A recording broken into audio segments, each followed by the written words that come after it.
Hey guys, welcome to the first lesson of 30 days of Laravel. Today we are going to talk about route model binding. And this is something really cool that I use all of the time. You guys might use it as well. And I already have a simple application here where you can add posts. So example post, some content, and it just shows you the post and you can click it. And we have this controller here, and you can see that. Actually, let me open up the routes file, and you can see that we have all of our routes here. So we have a route for showing all of the posts, we have a route for creating a post, we have a route for storing a post, and we have a route to show a specific post. So you see this part right here where we find the post like this using find or fail. Route model binding allows us to get rid of this. Instead, we can just type hint the model right here, and Laravel will get us the model. So let me show you guys.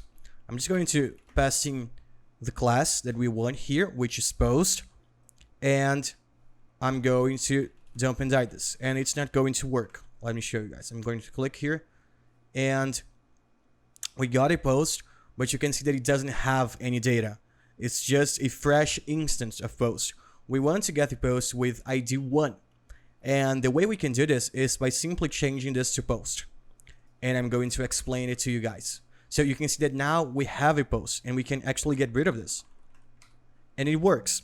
And the way it works is, you see that we have a parameter right here. It's called post, right? And we are type hinting post, and we are also passing a post variable. When we do this, Laravel automatically understands that we are looking for a post because the name of the variable is the same as the variable on the route. If we were to change this and instead call it article, it won't work. You can see that we don't have any posts here. But if we change this to article and we dump and die it, you guys can see that it works again. So this is called implicit model binding. So we just need to have the same name on the route and on the controller. So let's do it. And you can see that we are using the ID right here, right? So if I were to create a new with a text here, so let's say title, and in real life you would use a slug, but you can also change it. So we are using the ID. One of the ways that you can change it is by going into the route and putting this and typing the column that you want to check. So we want to check title, right? So if I click here, it's not going to work. But if I type in title, which is the name of the last article, the last post, it works. So we can change this. We can explicitly say to Laravel that it should look for the title column.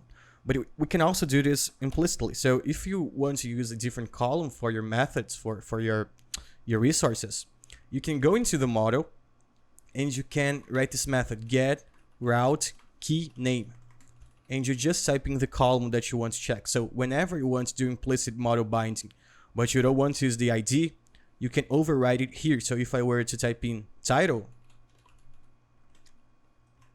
and I were to go into this route, it's not going to work. But if I type in title, it works. And we are not explicitly saying it right here. Now, you can also explicitly tell Laravel for which model to use. For instance, let's change this to article, right? And let's get rid of this and just type in article right here. And we can jump and die it. So if I go and type in 1, which is ID 1, we just get 1. So we are just getting the parameter through the route. If we were to inject the model here, sure, it's going to work. Well, let's say we don't want to do this. We just want to use another variable or something. We can go into one of our service providers, which is located under app providers. I'm going to go into the app service provider. I'm going to go into the root method, and I'm going to say route, and I'm going to import this. This is the route facade, and I'm going to say model. And if we take a look here, we pass a key and a class. So I'm going to say article. I wanted it to return a post instance, right? Like this. And if I were to jump and die this again, you can see that it works. And if I remove this, it doesn't. If I put it back, it does. This is very useful when you're not working with models. Sometimes you are working with another thing inside your application, and you still want to use route model binding. So in this case, it is very useful. And if I were to, I'm just going to assign post to article, so we don't have to change the template, and you can see it works. Now, if I want to go back to implicit model binding, I'm going to type in post like this, and we can get rid of this. And here we can change it back to post, and it works. So this is how you do implicit and explicit model binding.